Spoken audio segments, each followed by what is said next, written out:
渣男都有分。我哋做呢個題目之前，上網睇咗篇文咧，佢話渣男嘅特質係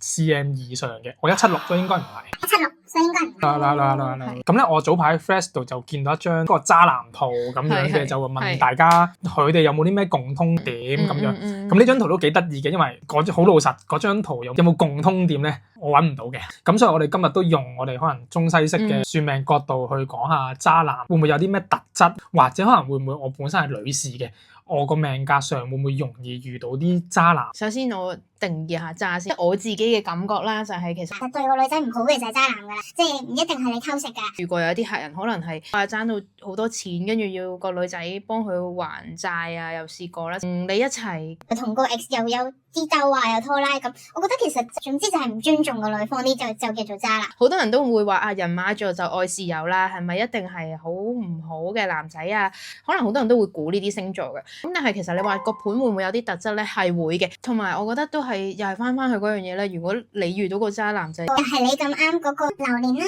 或者本身你自己嘅性格特質啦，即係唔係話當事人嘅問題啊。但係咁啱都係你個盤裏邊都會有容易識到呢啲人，所以先會有機會遇上，呢個係一個機遇。咁亦都另外一樣嘢，渣男都有分時期，即係可能佢10至20歲渣，佢10至30歲係中值，跟住30至40歲又渣翻都唔出奇嘅。咁你點樣睇咧？我以女士嘅角度去睇先，每個女士個命盤其實當然都會睇到佢大概嘅一生姻緣運嘅趨勢係點樣嘅，可能係命盤我哋叫做有啲爭合啊，各種嘅狀況啦，即係仲要列舉好多嘅狀況都有，可能就會導致佢遇嘅另一半唔一定偷食，但係可能對方會好容易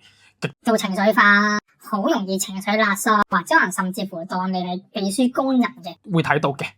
就算可能你原局嘅八字冇，但可能你有時咁啱遇到啲流年運程，突然間就可能特別受歡迎又得，周圍出去 flirt 下女都會有嘅。咁但係正如頭先我老婆所講，就係有啲人係可能佢本身細個嘅時候冇咁定性，比較渣啲，然後但係開始踏入中年嘅時間就突然間變到好好先生，突然係因為其實好多因素嘅，唔係話佢年紀大咗就差大，即係開始可能會睇到佢開始會定性啲嘅一個人咁樣咯，咁所以其實可能都係要睇下個命盤會比較準確啲咯。圓翻一開頭講啦，即係亦都冇一個咩特徵嘅啦。咁所以我覺得咧，揀靚仔。係啦，呢個就係我嘅總結啦。揀個靚仔又好，揀個靚女都好，起碼好似心態上冇咁蝕底。係啦，就係咁啦。In case 你哋有需要都話我都想知道，可以揾我哋作一個命盤嘅分析嘅諮詢咁樣咯。中西都得嘅，係啦，兩邊都 OK 嘅。